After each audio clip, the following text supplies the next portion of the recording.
हम बैक से पढ़ लेते हैं थोड़ा सा, फिर पढ़ लेंगे बाद में कोई आएगा तो। 1 जुलाई को डॉक्टर्स डे बनाया जाता है दोस्तों।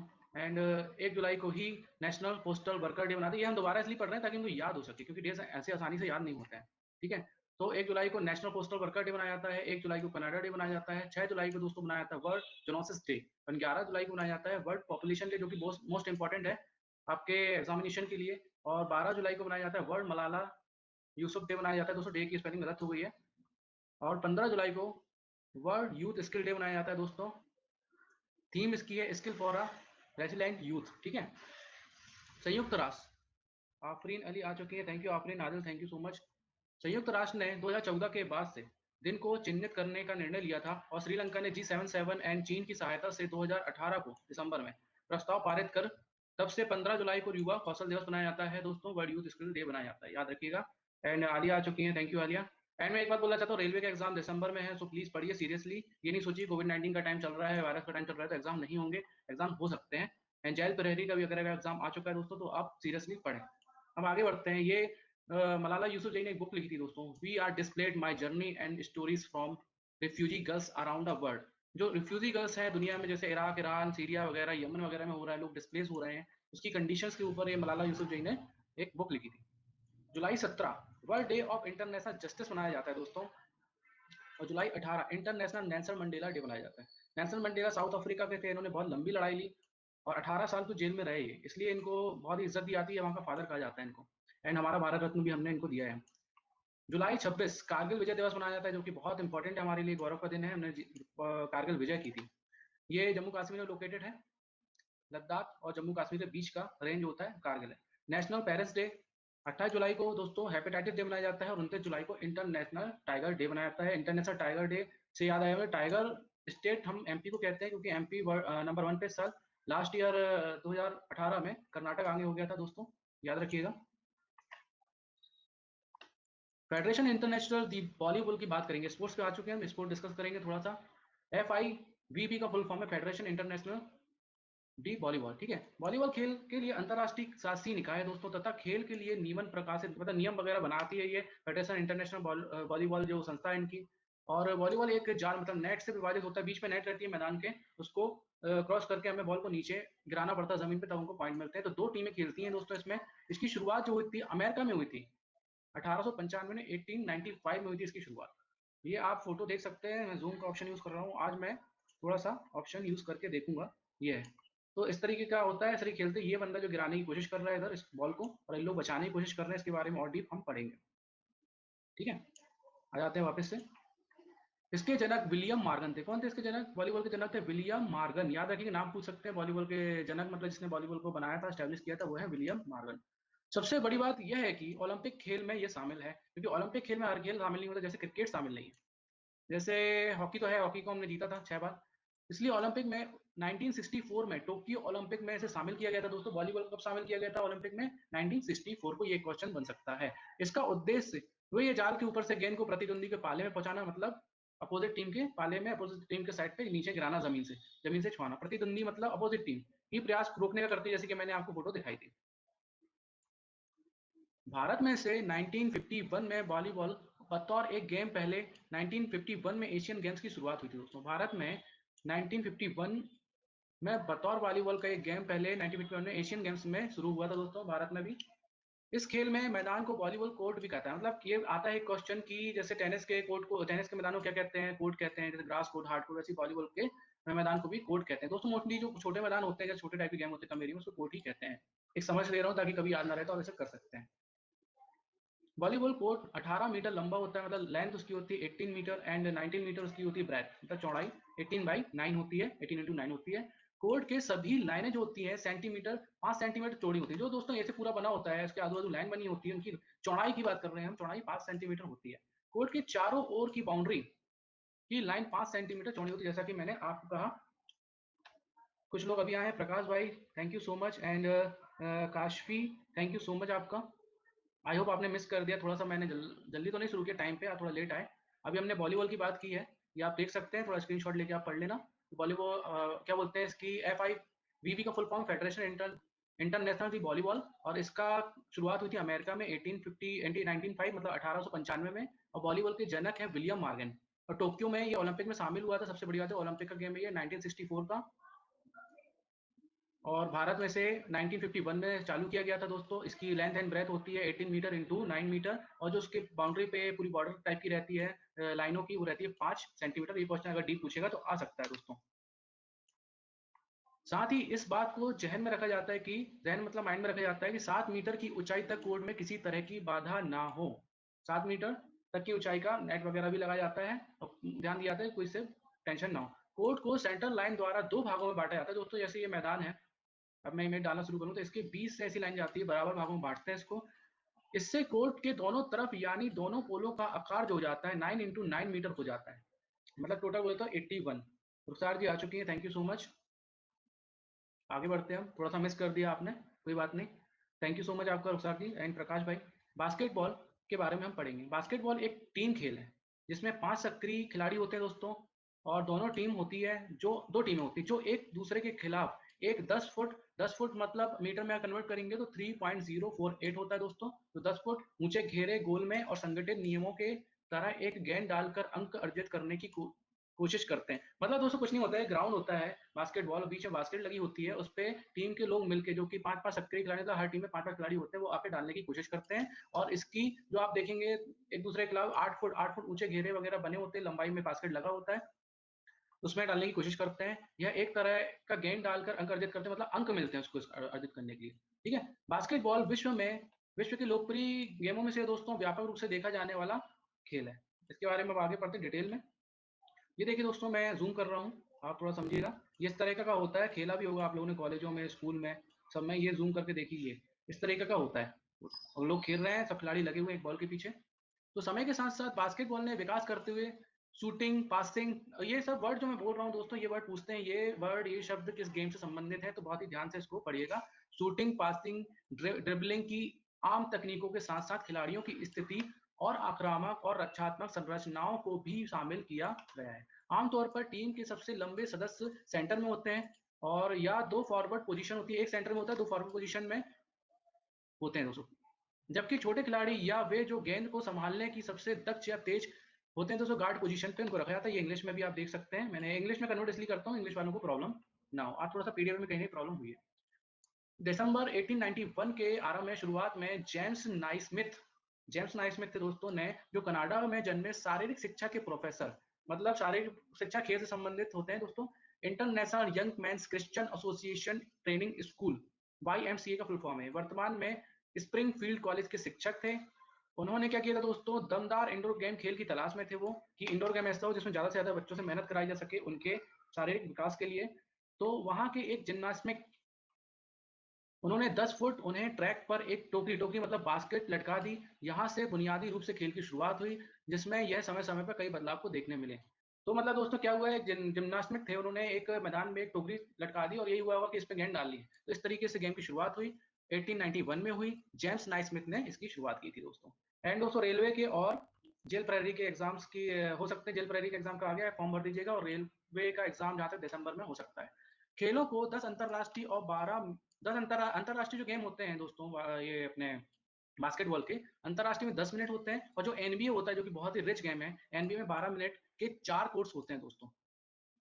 एक टीम में 12 खिलाड़ी का रोस्टर होता है, और बास्केटबॉल कोर्ट पर एक समय पर एक टीम के 5 खिलाड़ी मौजूद होते हैं। जो बास्केटबॉल कोर्ट होता है दोस्तों, एक टीम के 5 खिलाड़ी, मतलब टोटल 10 खिलाड़ी खड़े होते हैं। याद रखिएगा, ये भी पूछते हैं एक टीम में कितने खिलाड़ी होते हैं, तो आप लगाएंगे 5। और कितने कोर्स होते हैं, 10 मिनट का अंतरराष्ट्रीय में और 12 मिनट का एनबीए में।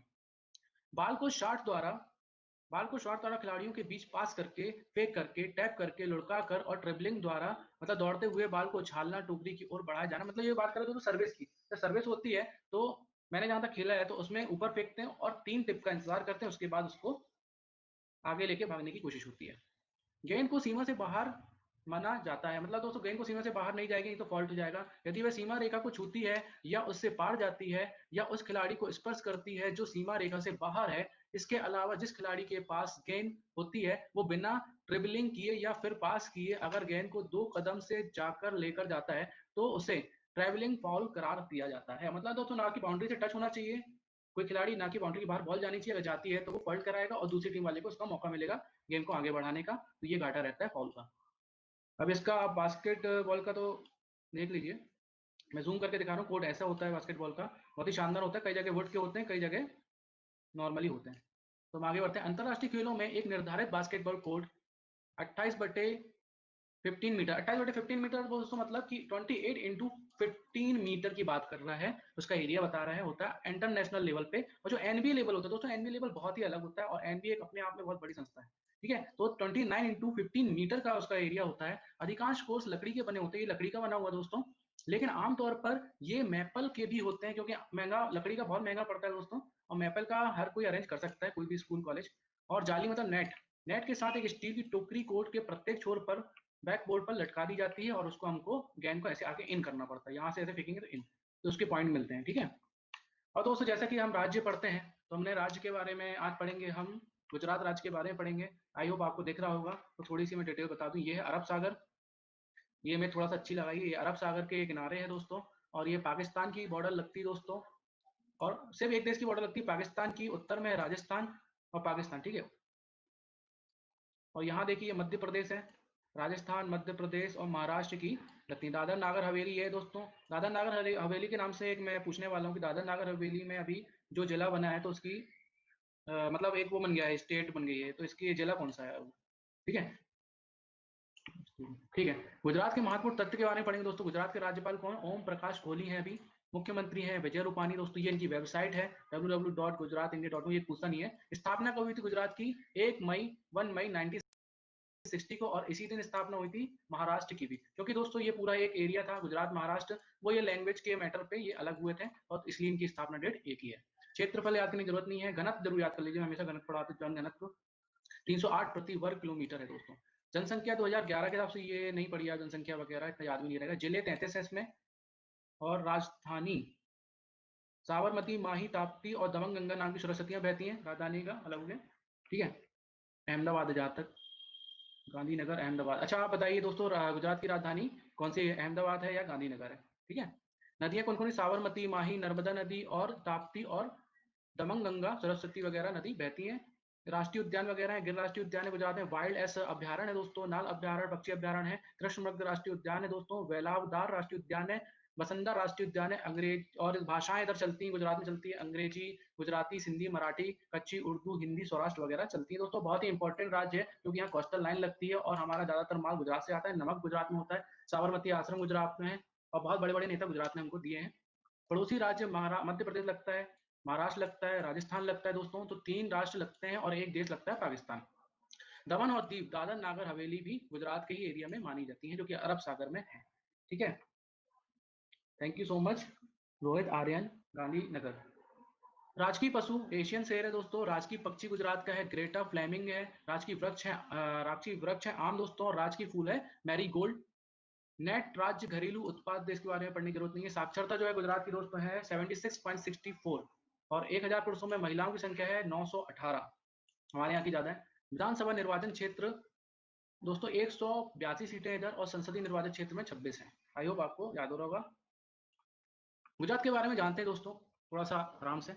गुजरात या कहा जाए महापुरुषों की धरती है, क्योंकि सरदार वल्लभ भाई पटेल यहीं से थे, हमारे नरेंद्र मोदी यहीं से हैं, और वो गांधी जी भी गुजरात से बिलोंग करते थे। तो गुजरात एक बहुत ही ऐतिहासिक जगह है, बहुत सारे महापुरुष यहाँ से निकले हैं। तो देश के पश्चिम भाग का सबसे महत्वपूर्ण राज्य है दोस्तों, विशाल अरब सागर इसकी भौगोलिक सीमा, और पश्चिम में पाकिस्तान का सिंध प्रांत स्थित है यहाँ पर। उत्तर में राजस्थान है, दक्षिण में महाराष्ट्र है, दमन और दीव, दादर नागर जैसे केंद्र शासित प्रदेश, पूर्व में मध्य प्रदेश है दोस्तों। तो आपको क्या लगता है, 1 2 3 राज्य और एक देश लगता है गुजरात से। गुजरात इन सबके बीच अपने अद्भुत लैंड स्केप के कारण अनूठा राज्य दोस्तों। गुजरात की राजधानी गांधीनगर और अहमदाबाद यहाँ का सबसे मुख्य शहर है। तो मैंने आपसे पूछा था गुजरात की राजधानी क्या है, गांधीनगर है। अहमदाबाद बहुत इंपॉर्टेंट है उद्योग की दृष्टि से दोस्तों। अभी बताइए अहमदाबाद को क्या नाम दिया गया है, उसके उद्योग के लिए प्रमुख होने की वजह से। दोस्तों भूगोल और जलवायु के बारे में पढ़ते हैं। गुजरात की भारतीय प्रायद्वीप के पश्चिम तट पर स्थित होने के कारण इस राज्य में देश का तीसरा सबसे लंबा समुद्री किनारा, क्योंकि इस टाइप का किनारा बनता है गुजरात का ऐसे, तो ये समुद्र की सबसे लंबी कोस्ट लाइन हो जाती है इसकी, और जो कि 1300 किलोमीटर लंबा गुजरात से साबरमती, हाँ गुजरात से साबरमती, नर्मदा, ताप्ती, दमन, दीव नदियां वगैरह गुजरती हैं। राज्य के उत्तर और पूर्वी भाग की सीमा अरावली सतपुड़ा, विंध्य और सह्याद्री पर्वतों से घिरी हुई है। दोस्तों सतपुड़ा की जो रेंज है ना, ये गुजरात वगैरह होती है, मध्य प्रदेश, छत्तीसगढ़ होती है, आगे त्रिपुरा तक चली जाती है। राज्य एक बड़ा हिस्सा गिर है, डांग और पंचमहल और जंगलों से ढका हुआ है। तो गुजरात से कर्क रेखा निकलती है और कर्क रेखा में स्थित होने के कारण उत्पन्न कठिन जलवायु को खंबात की खाड़ी और अरब सागर सहज कर देते हैं, सहज मतलब अच्छा कर देते हैं।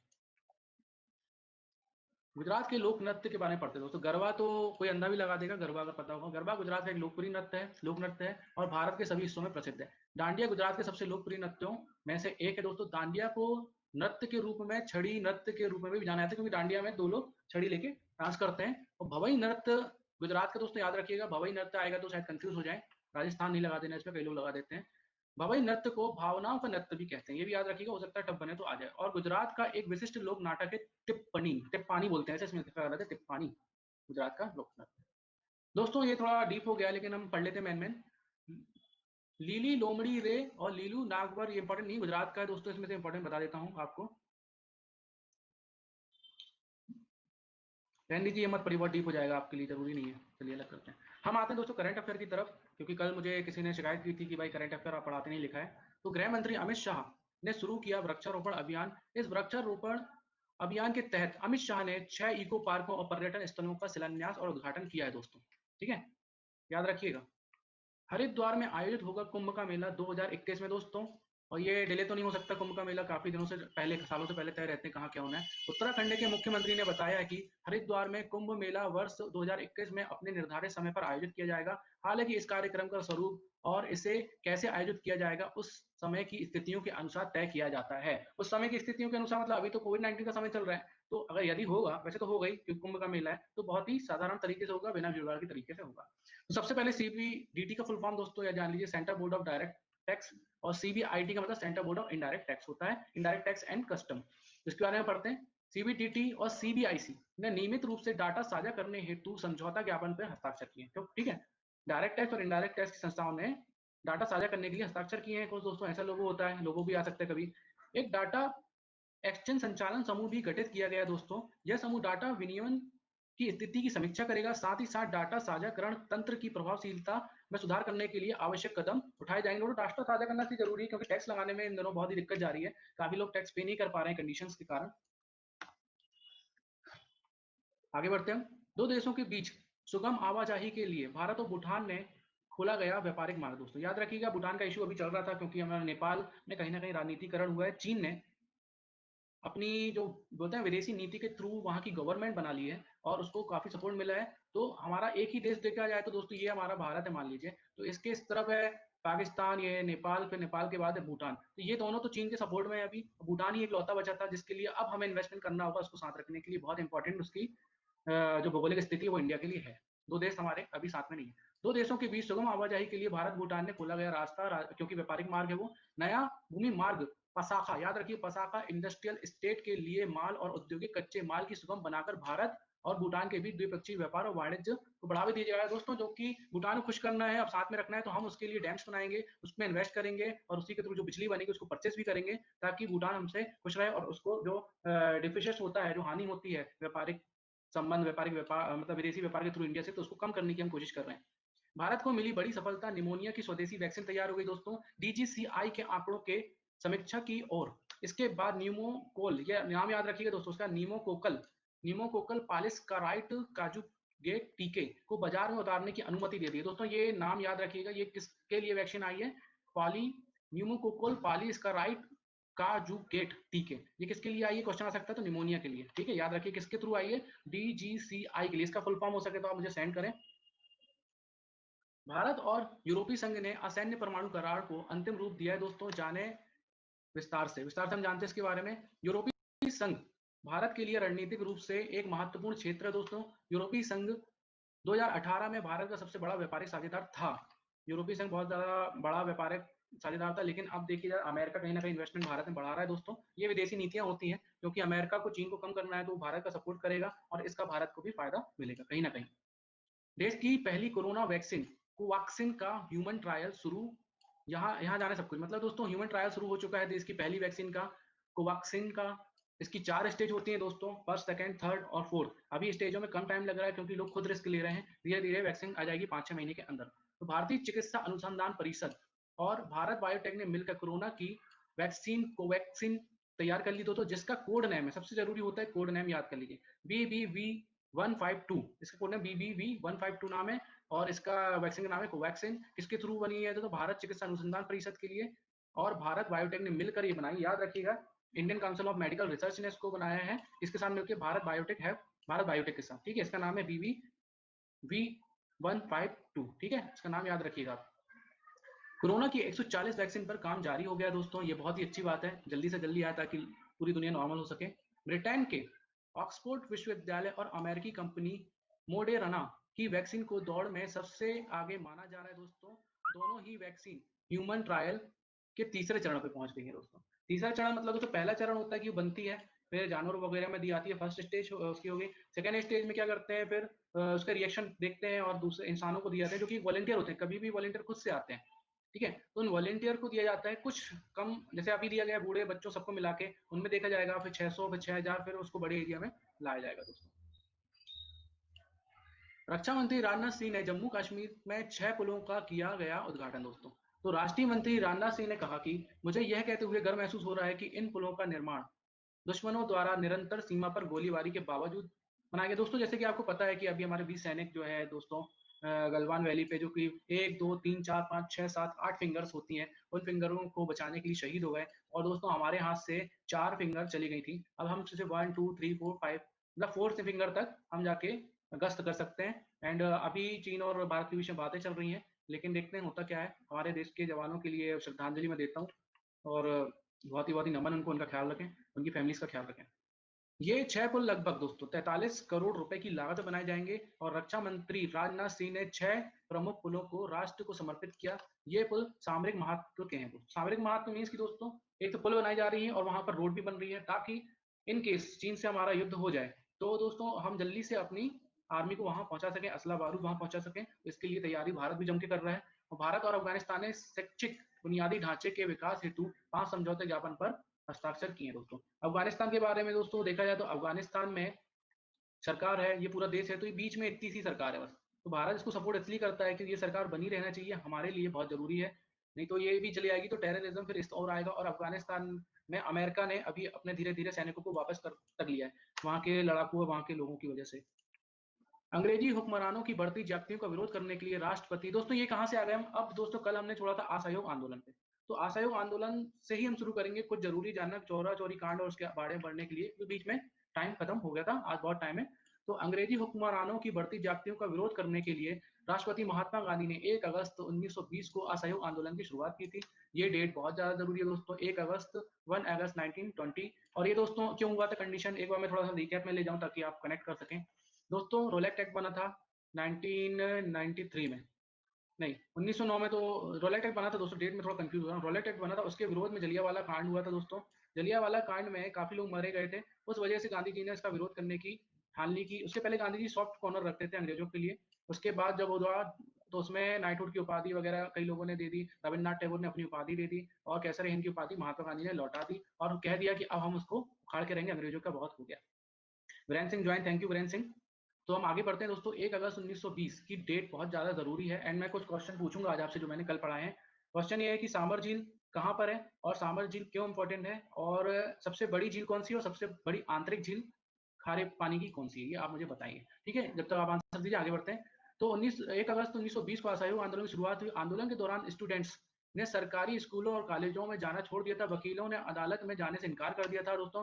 बहुत ज्यादा आक्रोश था, इतने हजार लोग मारे गए थे। और जो जनरल डायर था दोस्तों, उसको अमेरिका में, मतलब जो अपने देश में ब्रिटेन गया वो, तो उसको सम्मानित किया गया था बाकायदा। कई कस्बों शहरों में कामगार हड़तालों पर चले गए थे। सरकारी आंकड़ों के मुताबिक 1921 में 1921 में 396 हड़तालें हुई दोस्तों, 396 हड़तालें, बहुत ज्यादा लोगों ने विरोध किया, जिनमें 6 लाख श्रमिक शामिल थे और 70 लाख कार्य दिवसों का नुकसान हुआ था दोस्तों। महात्मा गांधी की बात करें तो महात्मा गांधी के अमेरिकी जीवन, मतलब महात्मा गांधी की जो जीवन गाथा है वो लिखी थी लुई फिशर ने दोस्तों, याद रखिएगा। तो लुई फिशर ने क्या लिखा था कि असहयोग भारत और गांधी जी के जीवन के एक युग का ही नाम हो गया है। मतलब असहयोग भारत है, जो असहयोग आंदोलन हुआ था, वो गांधी जी के लिए एक युग का नाम हो गया है दोस्तों। ये लुई फिशर ने लिखा था, गांधी जी की जीवनी लुई फिशर ने लिखी थी। असहयोग शांति की दृष्टि से नकारात्मक, किंतु प्रभाव की दृष्टि से बहुत सकारात्मक था, ये लुई फिशर के बोल हैं। इसके लिए प्रतिवाद, परित्याग और स्व अनुशासन आवश्यक था दोस्तों, क्योंकि असहयोग आंदोलन के दौरान गांधी जी को कोई भी हिंसा नहीं चाहिए थी। गांधी जी हिंसा के नाम से बहुत चढ़ते थे। उनका कहना था एक गाल पे थप्पड़ पड़े दूसरा भी कर दो, आजकल ऐसा होता नहीं है वैसे। यह स्वशासन के लिए एक प्रशिक्षण था दोस्तों, और 1857 के स्वतंत्रता संग्राम की क्रांति के बाद पहली बार असहयोग आंदोलन के अंग्रेजी राज्य की नींव को हिला दिया था। असहयोग आंदोलन दोस्तों अंग्रेजी राज्य की नींव इसलिए हिला दिया था कि लोग बहुत ज्यादा परेशान हो गए थे। अब लोगों ने बिल्कुल भी सहना नहीं था, और यहाँ से देश की आजादी के लिए एक रास्ता खुल गया था दोस्तों। एंड हम 1857 की संग्रामी क्रांति पढ़ेंगे। आप लोग जो उसके बारे में जानते हैं वो बता सकते हैं। दीप्ति दास ज्वाइन किया है आपने, थैंक यू सो मच।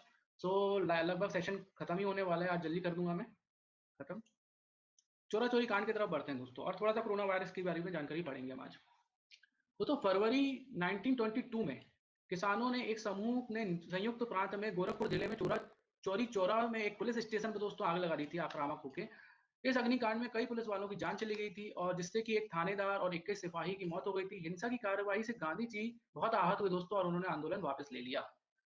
इससे आहत होकर गांधी जी ने आंदोलन वापस लिया, और जितने भी नेता थे दोस्तों उन सब ने गांधी जी का विरोध किया। किसी ने कहा कि जम्मू कश्मीर में कुछ हुआ है तो आप कन्याकुमारी को सजा क्यों दे रहे हैं, इस टाइप की बातें हुई थी। गांधी जी का बहुत जम के विरोध हुआ था। पूजा भावना, आपके लिए शुक्रिया, आप थोड़ा लेट हो गए हैं, जितना सेशन बचा है उतना देख लीजिए। आंदोलन समाप्ति का निर्णय 12 फरवरी 1922 को बारदौली में हुई कांग्रेस की बैठक में असहयोग आंदोलन को समाप्त करने के निर्णय के बारे में गांधी जी ने यंग इंडिया में लिखा था दोस्तों। यंग इंडिया जो है गांधी जी लिखते थे, यंग इंडिया में गांधी जी का था। यंग इंडिया की शुरुआत गांधी जी ने की थी, ठीक है, याद रखिएगा, क्वेश्चन बनता है। आंदोलन को हिंसक होने से बचाने के लिए मैं हर अपमान, हर एक यातनापूर्ण बहिष्कार, हर एक मौत, हर यहाँ तक कि मौत भी सहने को तैयार हूं। अब गांधी जी ने रचनात्मक कार्यों पर जोर दिया दोस्तों। क्या हुआ कि जब चोरी चोरा कांड हुआ और 22 लोग मर गए, तो गांधी जी बहुत आहत हो गए थे कि ये क्या हो गया, मैं करना कुछ चाह रहा था, हो कुछ गया। तो इनने यंग इंडिया में जो अपना अखबार है उसमें लिखा दोस्तों कि यही सब लिखा कि मैं इस अपमान का घूर झेलने को तैयार, क्योंकि महात्मा गांधी, सुभाष चंद्र बोस, जितने बड़े बड़े नेता थे, सब ने इनका विरोध किया था।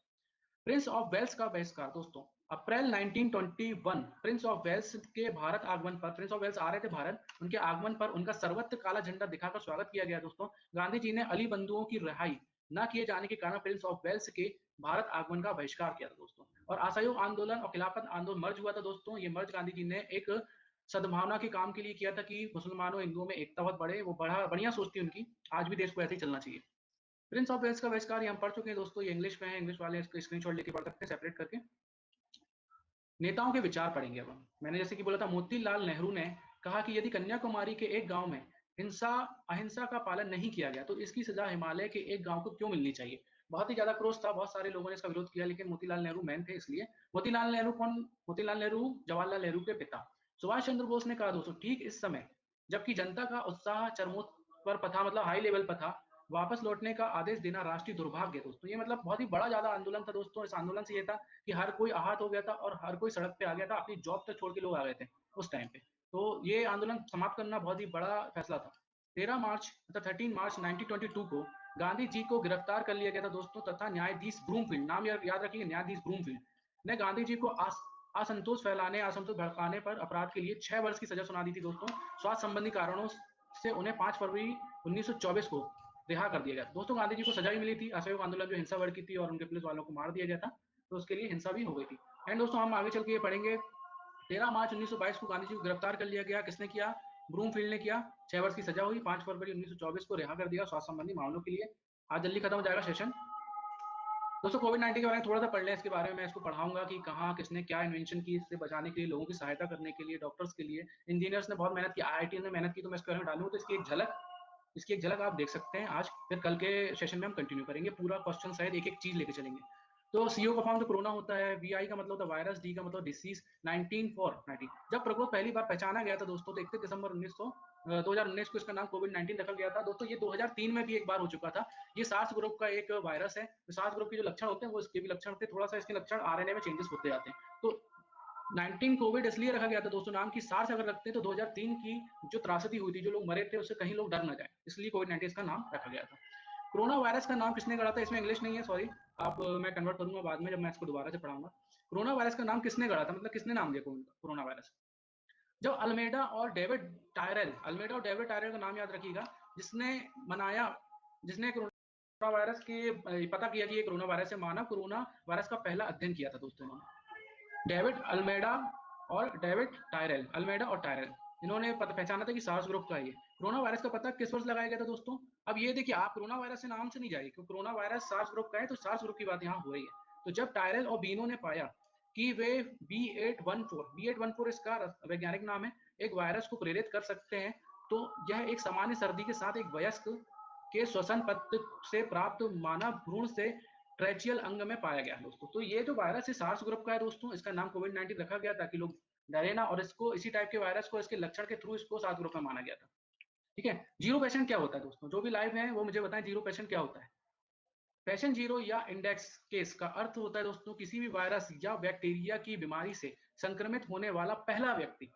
तो कोरोना वायरस में पहला व्यक्ति कौन था उसके बारे में हम जानते हैं दोस्तों। दुनिया में कोरोना वायरस के पहले मरीज के तौर पर चीन की 57 साल की एक महिला को पहचान हुई थी दोस्तों। यह चीन के वुहान में झींगा बेचती थी, जो कि उनका मार्केट था, याद है उनको, वहां सब चीजें बेची जाती थी, चमगादड़ वगैरह से लेकर सब कुछ। इसका नाम वेई गोइजियान है दोस्तों। तो जीरो पेशेंट पहला कौन है दोस्तों? मोस्ट इंपॉर्टेंट क्वेश्चन है मेरे हिसाब से, तो ये वेई गोजियान जी हैं, जो कि वहां मार्केट में झींगे बेचती थी। जीरो पेशेंट के बारे में आपको आई होप नॉलेज पता चला होगा। नितेश कुमार एंड खुशी, आप लेट हो गए हैं। जीरो पेशेंट के बारे में आप स्क्रीनशॉट ले लीजिए और पढ़ लीजिए कौन है। आई होप हमारा सेशन यही खत्म होता है दोस्तों। आज व्यूअर्स कम थे, कोई नहीं, नेक्स्ट डे देखते हैं, जो भी आया होगा प्रभावित हुआ होगा उसके लिए करते हैं। तो सेशन को यही समाप्त करते हैं दोस्तों। आप लोग को जो पीडीएफ वगैरह चाहिए होगी तो वो पीडीएफ आप मुझसे मांग लेना, एंड डेली कंटिन्यू कीजिए, आपका टाइम वेस्ट नहीं होगा। मैं न्यू हूँ, मेरे को दिक्कत हो रही है, टाइमिंग 8 बजे का था, फिर शाम को पीएम 8 बजे कर दिया गया, तो मुझे इससे बहुत ही दिक्कत हो रही है। सबका थैंक यू, धन्यवाद। कोई नहीं, होता है कभी कभी, आइएगा। आई होप उसको आपको सेशन अच्छा लगा हो। हम डेली स्पोर्ट्स के बारे में पढ़ेंगे, करंट अफेयर पढ़ेंगे, डेज पढ़ेंगे, यानी स्पोर्ट्स कुछ भी पढ़ेंगे दोस्तों, तो उस संस्था की पूरी डिटेल पढ़ेंगे कि कौन उसका अध्यक्ष है, सेक्रेटरी कौन है, कहाँ पर उसका मुख्यालय, ताकि आपको लिस्ट बना के बिल्कुल भी ना पढ़ना पड़े, रट्टा मार के बिल्कुल भी ना पड़े। आप जब भी पढ़ें तो पूरा पढ़ें, ताकि एग्जाम्स में आता ही है। जैसे कि गुजरात के बारे में पढ़ा था, गुजरात में कितने राज्य कनेक्ट करते हैं? 3 राज्य करते हैं। कितने देश कनेक्ट करते हैं? तो एक देश, कौन? पाकिस्तान। आप पूरी डिटेल दोस्तों ये गुजरात की पढ़ लीजिएगा, ये डिटेल्स है, स्क्रीनशॉट ले लीजिए, बहुत ही इंपॉर्टेंट है ये। और ये सब मैं क्वेश्चन आपको पूछूंगा। थैंक यू सो मच, धन्यवाद।